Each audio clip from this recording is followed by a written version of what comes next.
Did you just get Manor Lords and are having trouble getting a good start? Many of us are making simple mistakes at the beginning. Mistakes that you don't need to make.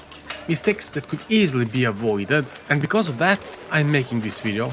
I want to show you the mistakes you do and what to do instead. So here we are. Before you do anything, I want you to go down here to the map and check your area. So this is the reddish area, is our area that we are in control.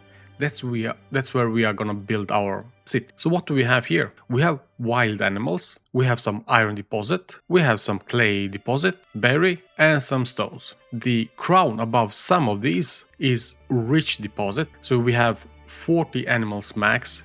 Usually it's 12, but now it's 40. Iron deposit it's 2800 if we compare to the regular stone deposit, which is only 100, or clay deposit, which is 209. But this is important so you get a basic overview on where to build things. No details or anything. I have my animals here, so here I should place my hunters. I have berries up here. This is where I should place my berry pickers, right? Then we have some stone, of course, and iron. So nothing in details, just a basic overview. And if we slightly zoom out of the map, this is what it looks like. The next thing we're gonna do is go down to the construction. And when you press the construction, you get this overlay right here. You can see where you have underground water, emmer fertility. This is the specific thing I want to do. Flax fertility, barley. This, once again, is not something you're gonna start off with, but I want you to check where it's a good place to have farms and where you should have your buildings, industry, and things like that. So if we take emmer fertility, we can see we have a very green area right here around our iron deposit, and then the more right we go, it's yellow, orange, and then red in the middle. So what that means, in the area we are right now, it's a pretty good area to start having houses and some industries. And we should be careful when we place our farms, so we place them in the green area, and also not to expand into the green area with our buildings and houses. Now that I've set up some food with hunting camps and foragers, I want us to talk about the Burgage plot. If we go into the construction, we have residential and we have Burgage plot. We said we had some red area right here for farming. There are three actually different types of Burgage plots, even though they are the same. And the big difference is the garden that they have. This is what I want us to talk about. So let's start really simple and go with a area. Let's see here. Let's start down here. So as you can see, this is very big garden. We have our houses down here, and then this area is garden, but it's garden that can actually create extra business. And now I feel like this is way too big, so let's short it down a bit. 3 houses should be enough. Let's start there. Why 3 houses? Because I want us to see the other option and why have other options. Alright, so the houses are now done. As you can see, we have 3 with extra large garden, we have 3 with medium-sized garden, and then we have 2 with no garden at all. So let's see the difference here. The reason why you want a large garden like this one is because you can have all these other, well, it's like a business you have. So you can have, now at the beginning, you can have vegetable garden, you can have chicken coop, you can have goat shed. The reason for the big garden is the vegetable garden. So the bigger the garden, the more vegetables you make, you will have food for your home, and also you can sell food on the market. So that's the reason for the big garden. For the medium size, here also you can have extra business, and this would be good in the beginning for chicken coop or goat shed, but also for the other businesses. The reason you don't want to use the extra large gardens for the other businesses is because it doesn't actually do anything. You can plant more vegetables, but you can't, well, you're not, at least as of right now, you're not gonna get more goats in a larger garden. So the medium size for the chicken and coop is good enough, and also later when you get a tailor shop or something else, you're not gonna be creating more because you have a bigger garden. That's the reason. And for the last one, we do not have any business in our garden whatsoever. This will be the workers you're gonna have that will do all the other stuff in your village. And one really important thing that you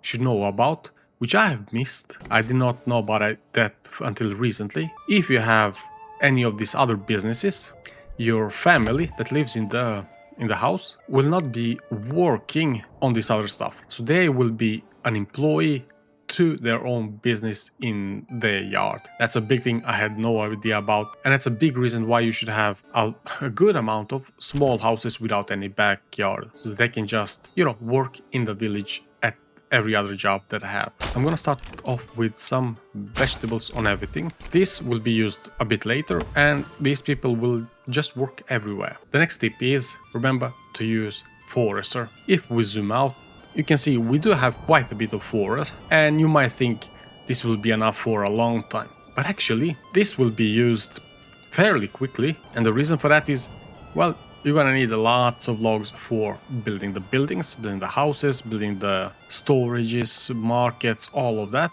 But also, you're gonna need a lot of planks, logs for the fire, or for the heating, and a lot of logs go towards that as well. So don't forget to go into the construction, gathering, and get forester hut and place it somewhere near the area you are cutting logs. Right now, for the simplicity for me, I placed my logging camp close to my houses, and then I also told it to cut trees from the area here. Normally, you would probably place your logging camp in a corner like this, where this is important thing, where you don't have any berries and you do not have any animals. For example, if I were to start cutting down trees here, these animals will not disappear, but they will move away from you.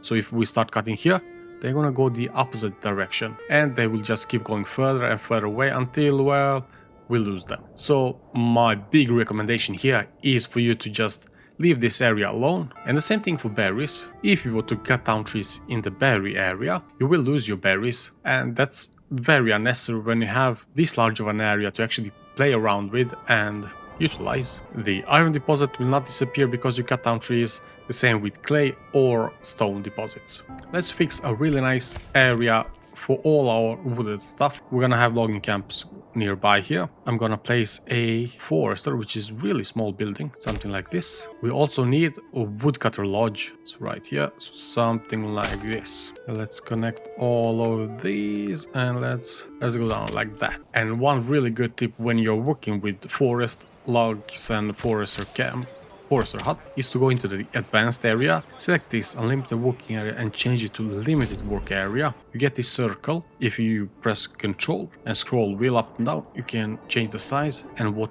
this does is actually select the area where your workers will work. So I have this area for my logging camp workers to cut down trees, and also at the same time you can have the forester area, forester hut people to do the same thing and just replace the trees or place a seed in this same area. If we take a look at where we started, we have some supplies. We have some bread, some firewood, stone and tools. And this is a good start, but the day it starts to rain, which will be in few months, that means that more and more of these things will be spoiled or destroyed. For example, you can't use wet firewood to heat up homes, it's kinda useless. Wet bread, sure, but not really what you want. And that's why if we go to the building construction and go to logistics, we will have storehouse and granary. Granary is used for food, and the storehouse is being used for pretty much rest. Now, the best way to use this is to think about where your food comes from and where it's going to be. We have our houses right here, so this is where the food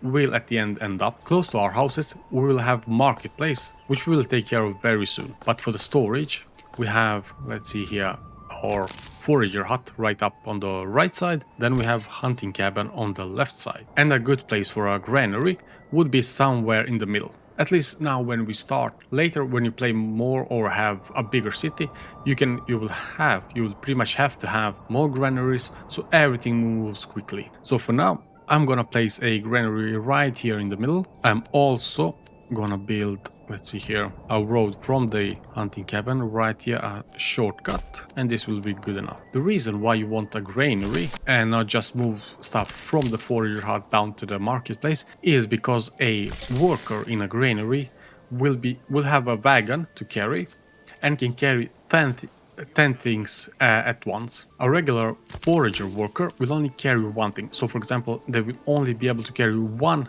of these at a time, which is very, very inefficient. So let's get granary working here. And if we take a step back, sure, we have some iron deposits right here, some clay and stones, but that's not something we're gonna have right now. And that's why we're gonna have a storage right here close by, or maybe even right here. So all of this industry, forest industry, can easily, well, carry down to the storehouse and then later to our houses. Here we can see another granary worker just moving in a wagon like this and carrying a bunch of stuff. That's why it makes it so efficient. Our storehouse is also done.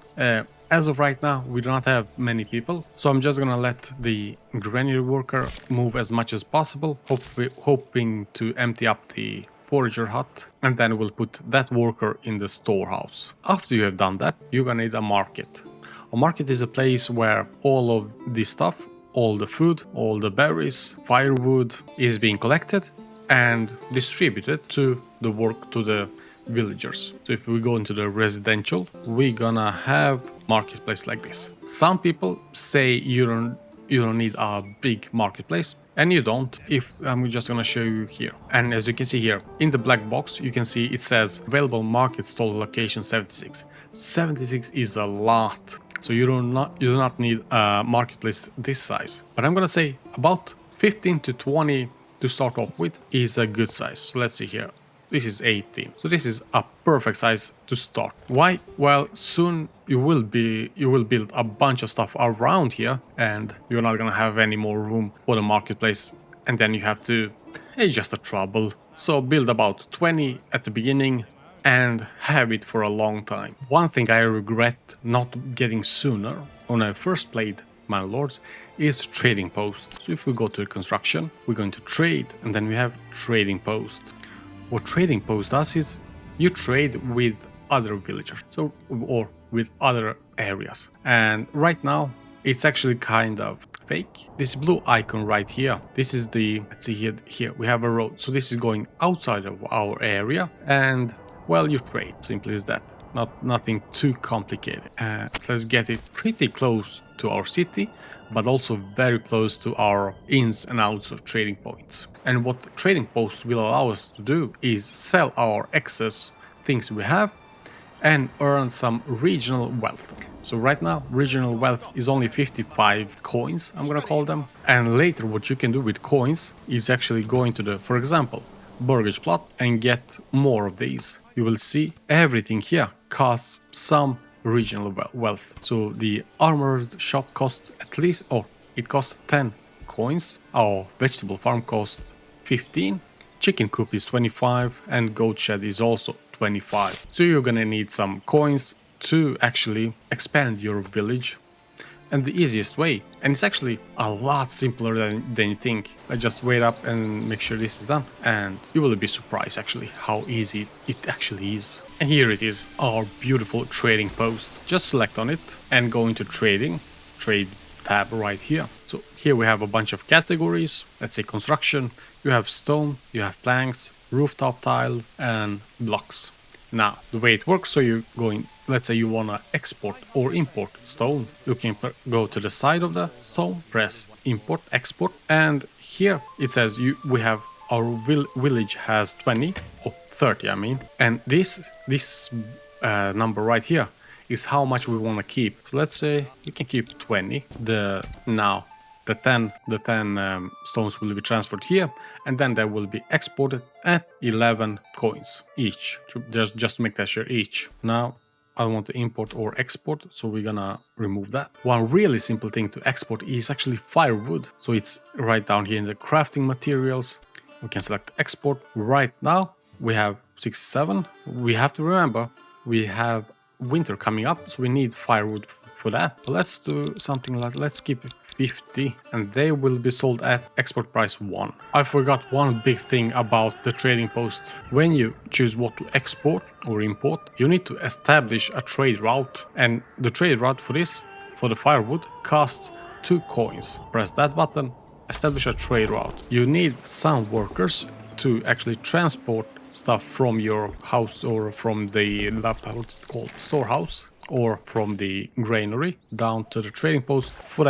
for them to be exported. So we are going down actually. We went from almost 20 months of firewood to now 9. But it's okay, we are getting a lot of wealth. I know I had a lot of trouble actually getting above 50% approval rate. And if you don't know what that means, if you're below 50% approval rate, nobody is gonna move into your village and nobody is gonna, you can't expand without workers. If you are above 50%, you will get one family moving in each month.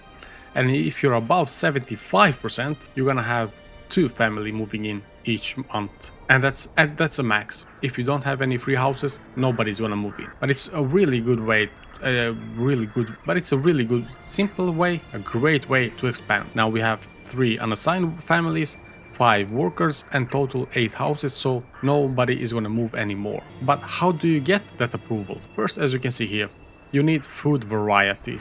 You're gonna get extra points for that. You also need houses for every villager in the village and extra points for that.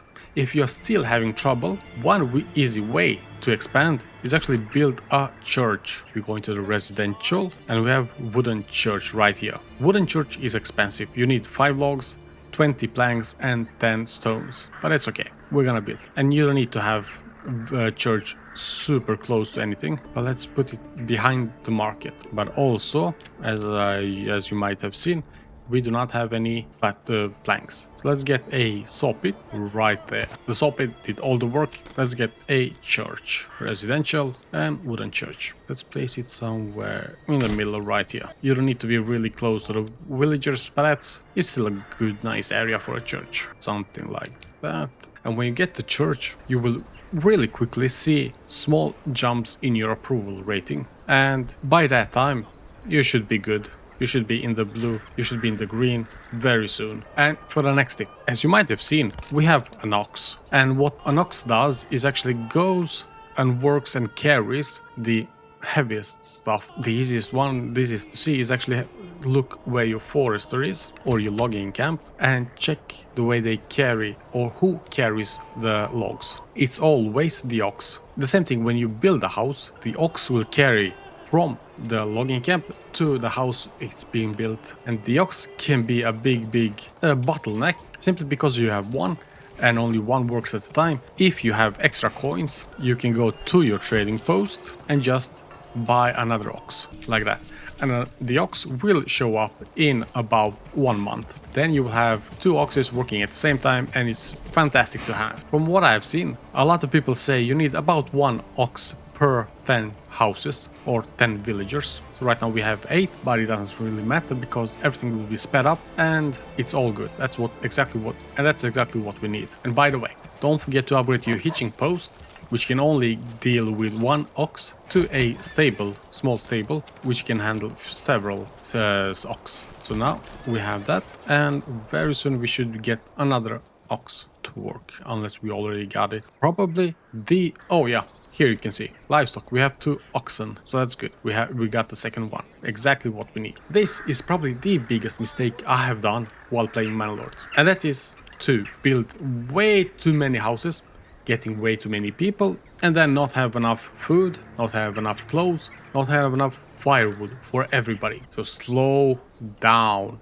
Don't expand too quickly. Right now, we are only living on the berries and on the animals. And as you can see, we have 25 months worth of food. But remember, we only have 8 people or 8 houses, 8 families. If we get 6 or 8 more families, this 25 months of food will be half. We have twice as many people, is going to be good enough for 12 months. But remember, 8 people is 8 months worth of people moving in, so it goes really quickly. And unless you find that really nice balance between getting more food and people moving in, you're gonna have troubles. Absolutely slow down. There is no shame in that. You do not need to rush to anything. Build few houses every few months and make sure you expand and build all the beautiful stuff you can. As you can see, now we have church level 6 plus 6 points. We have market variety plus 5 points, and we are at